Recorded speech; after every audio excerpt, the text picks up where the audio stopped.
James, thanks very, very much for chatting to IESB.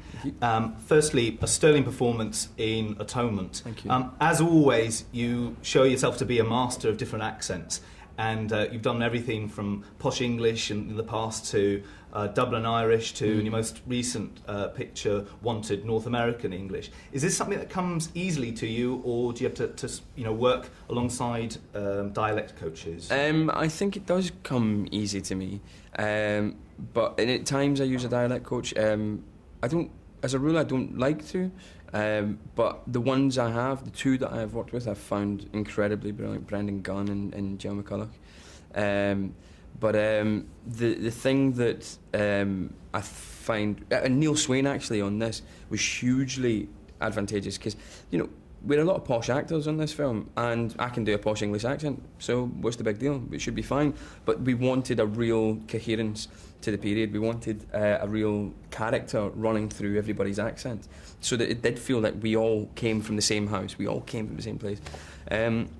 So Neil was in charge of really kind of galvanising the sound, and making it authentically 1930s, but also like a 1930s actor, which is slightly different from a 1930s posh person. Do you know what I mean? We wanted to be quite 1930s actor-y, and that was quite exciting. And the film Wanted is in post-production now and is due for release fairly soon. What was it like to work alongside Angelina Jolie and Morgan Freeman? Great, man. I mean, Morgan's fantastic, and he really is special to work with. And also Angelina, I get so much respect for. I mean, that type of film is her bread and butter. She's done it a lot, and she's really at home in that kind of genre as well. So to be able to work with her and receive validation from somebody like her was quite empowering. You feel quite confident. So it was great. I felt like it was an excellent company, actually, and you felt a bit like the rookie. And this is no doubt, the film Wanted is no doubt going to be a big American blockbuster.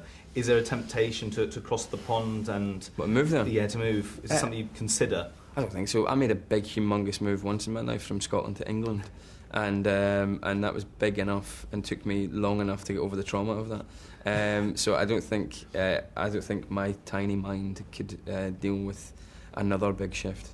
I've read in your bio that as a child you wanted to be a missionary, and prior to acting you wanted to join the Navy. Yeah. Was this due to a desire to move away from Glasgow and to lead a bit of a nomadic life, or...? Yeah, I wanted to have a big old adventure and go around the world, and I've got a job that does that now.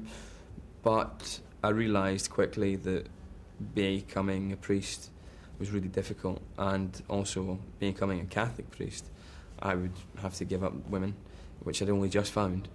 And I wasn't up for that. And then the Navy was the same thing. I realised I was kind of like, to get my adventurous ways, I was really committing myself and selling myself into a whole world of commitment, and acting just seemed too much fun. And finally, last question. You're married to a fantastic actress, Anne-Marie Duff, and both of you are very, very busy. How do you deal with the challenges of juggling a schedule and a relationship and being able to see each other with so much going on in your respective careers? We have a time machine, and we go back in time and we pinch moments.